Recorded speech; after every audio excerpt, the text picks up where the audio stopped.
ہمارے آج کے مواد میں ایک گانا بار بار آتا ہے، تنہا اکیلی ہوں میں ایک پہیلی ہوں۔ اور آج ہم جس کہانی پر بات کر رہے ہیں وہ واقعی ایک پہیلی ہے۔ ایک ایسی پہیلی جو رشتوں، تنہائی اور ان چھوٹے چھوٹے لمحوں سے بنی ہے جہاں ایک غلط قدم ایک بڑی تباہی کا باعث بن جاتا ہے۔ بالکل، اور اس کہانی کا آغاز بھی ایک ایسے ہی لمحے سے ہوتا ہے۔ ایک ناشتے کی میز ہے، جنید اپنی بیوی مائرہ کا بنایا ہوا آملیٹ چھوڑ کر اپنی مالکن مکان جی کا بھیجا ہوا پالک قیمہ کھا رہا ہے۔ اور جب مائرہ پوچھتی ہے تو اس کا جواب سنیے۔ کہتا ہے، دیوانہ تو میں تمہارے ہاتھ کے کھانے کا ہی ہوں، وہ تو میں اس لیے کھا رہا ہوں تاکہ ضائع نہ ہو۔ جس پر مائرہ فوراً کہتی ہے، صاف پتہ چل رہا ہے بہانے بنا رہے ہو۔ اور بس یہیں سے، اسی ایک مکالمے سے ایک پورے رشتے کے ٹوٹنے کی کہانی شروع ہوتی ہے۔ جی، تو آج ہم اسی کہانی کی گہرائی میں اتریں گے۔ یہ کہانی صرف جنید اور مائرہ کی نہیں ہے، یہ ان فیصلوں کی کہانی ہے جو لوگ عدم اطمینان کے لمحات میں کرتے ہیں۔ تو کردار ہمارے سامنے ہے، جنید، اس کی بیوی مائرہ اور ان کی وہ پراسرار پڑوسن جنہیں سب جی کہتے ہیں۔ اور ایک اور کردار بھی ہے، زارا، جس کی کہانی آگے چل کر اس پہیلی کو اور بھی پیچیدہ بنا دیتی ہے۔ اچھا، تو آئیے اس ناشتے کی میز والے منظر پر واپس چلتے ہیں۔ یہ صرف کھانے کا معاملہ تو نہیں تھا، یہ تو ترجیحات کا معاملہ تھا، ہے نا؟ بالکل، یہ صرف آملیٹ کو رد کرنا نہیں تھا، یہ ایک طرح سے مائرہ کی کوشش کو، اس کی محبت کو رد کرنا تھا۔ اور بہانہ کیا بنایا؟ تاکہ ضائع نہ ہو۔ بہت ہی کمزور بہانہ۔ دیکھیں، یہ ایک نفسیاتی حربہ ہے جسے ریشنلائزیشن کہتے ہیں، یعنی جواز تراشی۔ جب آپ کچھ غلط کر رہے ہوتے ہیں تو آپ کا ضمیر آپ کو کچوکے لگاتا ہے، تو آپ خود کو تسلی دینے کے لیے ایسے بہانے بناتے ہیں جو سننے میں معقول لگیں۔ اور یہ جواز تراشی صرف کھانے تک نہیں رہتی۔ جب مائرہ کو اپنے والد کی بیماری کی خبر ملتی ہے تو جنید بظاہر بہت ہمدردی دکھاتا ہے، کہتا ہے ہاں ہاں ضرور جاؤ۔ جی، لیکن اس کے جانے سے ٹھیک پہلے، جب وہ بیچاری پہلے ہی پریشان ہے، جنید اس سے کیا پوچھتا ہے؟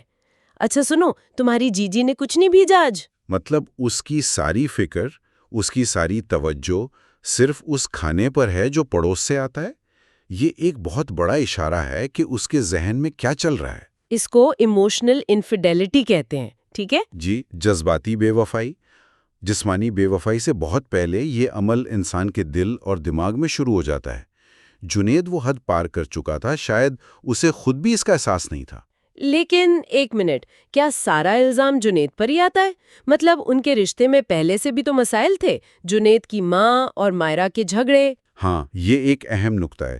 کوئی بھی رشتہ خلا میں خراب نہیں ہوتا۔ ان جھگڑوں کی وجہ سے ہی تو انہیں گھر چھوڑ کر کرائے کے مکان میں آنا پڑا تھا، اور جنید مائرہ کے ہر وقت فون استعمال کرنے کی شکایت بھی کرتا تھا۔ یہ سب باتیں اپنی جگہ درست ہیں۔ ساس بہو کے جھگڑے ہوتے ہیں، ہو سکتا ہے مائرہ کا رویہ بھی ہمیشہ ٹھیک نہ ہو، لیکن سوال یہ ہے کہ کیا ایک ساتھی کی خامیاں دوسرے کو بے وفائی کا لائسنس دے دیتی ہیں؟ نہیں، بالکل نہیں۔ جنید ان مسائل پر مائرہ سے بات کرنے کے بجائے انہیں اپنی حرکتوں کا جواز بنا رہا تھا۔ وہ ان مسائل کو ایک ڈھال کی طرح استعمال کر رہا تھا۔ اور جیسے ہی اسے موقع ملا، اس نے اس کا بھرپور فائدہ اٹھایا۔ مائرہ کے گھر سے جاتے ہی کہانی ایک نیا موڑ لیتی ہے۔ جی، اور یہ موڑ بہت سوچا سمجھا لگتا ہے۔ جی کو جیسے ہی ملازمہ آسیہ سے پتہ چلتا ہے کہ مائرہ جا رہی ہے، وہ فوراً کہتی ہیں، یہ کھانا جنید صاحب کو دیاؤ۔ یہ صرف ہمدردی نہیں لگتی، یہ ایک دعوت ہے۔ اور جنید اس دعوت کو فوراً قبول کرتا ہے۔ بات صرف کھانا لینے تک نہیں رہتی، وہ چائے پتی ختم ہونے کا بہانہ بنا کر خود جی کے گھر پہنچ جاتا ہے۔ یہ بہانہ تو اتنا کمزور ہے کہ صاف ظاہر ہے کہ اصل مقصد کچھ اور ہے۔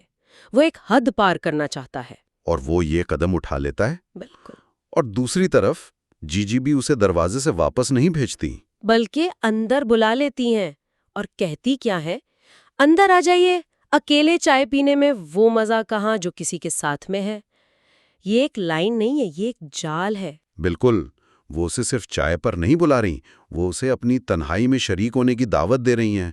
اور جنید تو شاید اسی موقع کی تلاش میں تھا۔ وہ بیٹھ کر اپنی پوری شادی شدہ زندگی کی شکایتوں کا دفتر کھول دیتا ہے۔ مائرہ کی ہر عادت، اپنی ماں کے ساتھ اس کے جھگڑے، سب کچھ۔ وہ خود کو ایک مظلوم شوہر بنا کر پیش کرتا ہے۔ اور جی کا رد عمل دیکھیں، وہ خاموشی سے سنتی ہیں، وہ اسے ٹوکتی نہیں، کوئی نصیحت نہیں کرتی، بلکہ اسے اپنی ساری بھڑاس نکالنے کا موقع دیتی ہیں۔ ایک ایسا ماحول بنا رہی ہیں جہاں جنید کو لگے کہ آخر کار اسے کوئی سمجھنے والا مل گیا، اور پھر جنید وہ بات کہہ دیتا ہے جو اس کے دل میں ہوتی ہے۔ کیا کہتا ہے وہ؟ وہ کہتا ہے آپ بہت خوبصورت ہیں، اور پھر ایک قدم آگے بڑھ کر آپ مائرا سے بھی زیادہ خوبصورت ہیں۔ بس یہ ہے وہ لمحہ، یہاں تمام حدیں ٹوٹ جاتی ہیں۔ یہ صرف تعریف نہیں، یہ موازنہ ہے۔ وہ اپنی بیوی کو کمتر اور جی کو برتر قرار دے رہا ہے۔ یہ ایک جذباتی عہد ہے جو وہ جی سے کر رہا ہے۔ جی، اور پھر جب وہ جانے لگتا ہے تو جی اس سے پوچھتی ہیں کہ کیا وہ مائرا کو اس ملاقات کے بارے میں بتائے گا؟ اور جنید کا جواب، وہ اس کی پوری نفسیات کو کھول کر رکھ دیتا ہے۔ کہتا ہے سوال ہی پیدا نہیں ہوتا، بلا وجہ شک کرے گی وہ۔ یہ لفظ بلا وجہ بہت اہم ہے۔ اس کے نزدیک اس نے کچھ غلط نہیں کیا، اس لیے اگر مائرا شک کرے گی تو یہ اس کی غلطی ہوگی، جنید کی نہیں۔ وہ حقیقت کو اپنی سہولت کے مطابق موڑ رہا ہے۔ اور اس پورے منظر کو ایک اور کردار بھی دیکھ رہا ہے، ان کی ملازمہ آسیہ۔ وہ اپنے ساتھی سے کہتی ہے آج جی بھی گھر میں اکیلی ہے اور نیا کرایہ دار۔ یہ شک جو ایک باہر والے کو ہو رہا ہے ہمیں بتاتا ہے کہ خطرے کی گھنٹیاں بج رہی ہیں، چاہے جنید انہیں سننا نہ چاہے۔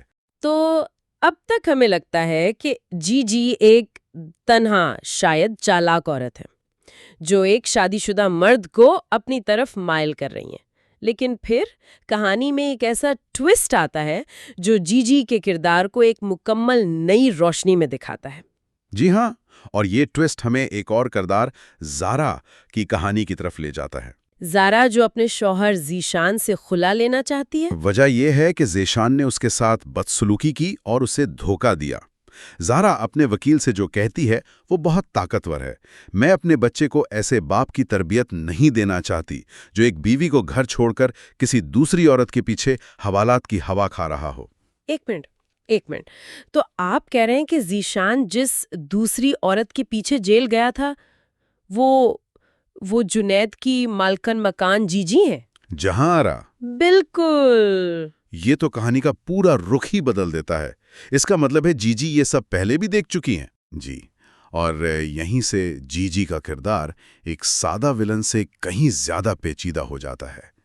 جس عورت جہاں آرا کو ذیشان نے ہراساں کیا تھا، وہی عورت اب زارا کی مدد کر رہی ہے۔ مطلب وہ زارا کے وکیل کی بھاری فیس بھی ادا کر رہی ہیں؟ نہ صرف فیس بلکہ اس کی مالی مدد بھی کر رہی ہیں تاکہ وہ اپنے پیروں پر کھڑی ہو سکے۔ تو یہ کیا ہے؟ ایک طرف وہ جنید جیسے شادی شدہ مرد کو اپنے گھر بلا رہی ہیں، اور دوسری طرف وہ زارا جیسی مظلوم عورت کو ایک بے وفا شوہر سے نجات دلا رہی ہیں۔ یہ تو بہت بڑا تضاد ہے، منافقت نہیں ہے یہ؟ یا شاید یہ منافقت نہیں بلکہ ایک گہری چوٹ کا نتیجہ ہے۔ ہو سکتا ہے ذیشان جیسے مرد کے ہاتھوں دھوکہ کھانے کے بعد ان کی شخصیت دو حصوں میں بٹ گئی ہو۔ دو حصوں میں؟ کیسے؟ ایک حصہ وہ ہے جو عورتوں، خاص طور پر مظلوم عورتوں کا ہمدرد ہے، وہ انہیں بچانا چاہتا ہے۔ وہ زارا کو نصیحت کرتی ہیں کہ اپنے بیٹے کو عورت کی عزت کرنا سکھانا، یہ ان کی اپنے زخموں کی آواز ہے۔ اور دوسرا حصہ؟ دوسرا حصہ شاید لاشعوری طور پر ان مردوں سے بدلہ لینا چاہتا ہے جو اپنی بیویوں سے ناخوش ہیں۔ وہ جنید میں شاید ایک اور ذیشان دیکھ رہی ہیں، ایک ایسا مرد جو بھٹکنے کے لیے تیار ہے۔ تو وہ ایک ہی وقت میں ظالم بھی ہیں اور مظلوم بھی؟ ایک ہی وقت میں کسی کا گھر بچا بھی رہی ہیں اور کسی کا گھر توڑنے کا سبب بھی بن رہی ہیں۔ وہ خود ایک پہیلی ہیں۔ یہ واقعی بہت پیچیدہ ہے۔ وہ زارا کو یہ بھی مشورہ دیتی ہیں کہ ضروری نہیں ہے جو برا شوہر ہو وہ باپ بھی برا ہو۔ یہ مشورہ ان کے اپنے تجربے کی گہرائی کو ظاہر کرتا ہے۔ وہ نفرت سے بھری ہوئی نہیں ہے، لیکن وہ تکلیف میں ضرور ہیں، اور یہی تکلیف شاید انہیں جنید جیسے مردوں کی طرف کھینچتی ہے۔ وہ انہیں اپنی طرف مائل کر کے شاید خود کو طاقتور محسوس کرتی ہیں۔ یہ ثابت کرنا چاہتی ہیں کہ مرد کمزور ہوتے ہیں۔ تو آخر میں ہم کہاں کھڑے ہیں؟ جنید اپنی بیوی کی غیر موجودگی میں ایک جذباتی حد پار کرنے کے بہت قریب ہے۔ مائرا جو اپنے گھر والوں کی پریشانی میں مبتلا ہے، اس طوفان سے بالکل بے خبر ہے جو اس کے اپنے گھر میں پنپ رہا ہے۔ اور ان سب کے مرکز میں ہیں جی یعنی جہاں آرا، ایک عورت جو انصاف بھی چاہتی ہے اور شاید بدلہ بھی، جو ہمدردی بھی کرتی ہے اور تباہی کا سامان بھی پیدا کرتی ہے۔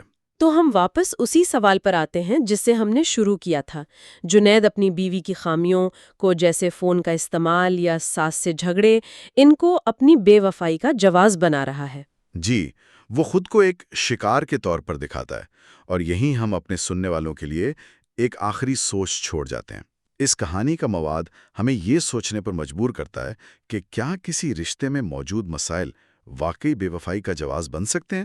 یا یہ صرف ایک شخص کی اپنی کمزوری کو چھپانے کے بہانے ہوتے ہیں؟ بالکل۔ سوال یہ نہیں ہے کہ مائرہ میں خامیاں تھیں یا نہیں۔ سوال یہ ہے کہ جب ایک شخص اپنے رشتے میں تنہا محسوس کرتا ہے تو اس کی ذمہ داری کیا بنتی ہے؟ اس رشتے کو اندر سے ٹھیک کرنے کی کوشش کرنا، یا اس تنہائی کا سہارا لے کر باہر سکون تلاش کرنا؟ جنید نے دوسرا راستہ چنا، اور شاید اسی انتخاب میں اس کہانی کا اصل المیہ چھپا۔